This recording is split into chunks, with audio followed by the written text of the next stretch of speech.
আমরা জানতে পারিনি যে কেস চলছে এবং সেই কেসের যে রায় 24 তারিখ একটা নির্ধারিত ডেট করা হয়েছে 24শে এপ্রিল এবং 25শে এপ্রিল রায় বেরোয় এবং আমরা 25 তারিখে জানতে পারি যে যারা পিটিশনার তারাই শুধুমাত্র চাকরি পাবে।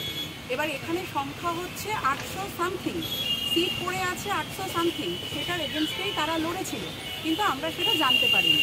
আজ যখন আমরা যাচ্ছি এবং আমরা কেস করেছি, এখন আমরা প্রায় 700 উপরে ক্যান্ডিডেট পড়ে আছি।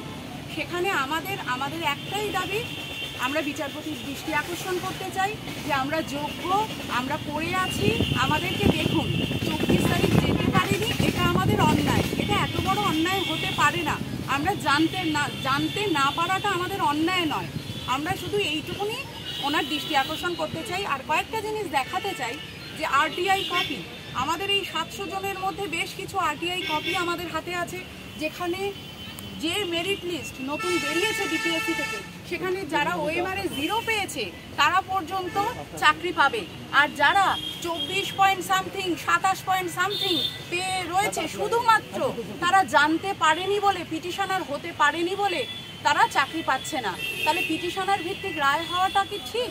আমরা কেন পড়ে থাকবো? আমাদেরকেও অন্তত এই সুযোগটুকু দেওয়া হোক, আমাদের অন্তত মেরিট অনুযায়ী এই লিস্টটা বার করা হোক, আমাদের সেখানে স্থান দেওয়া হোক।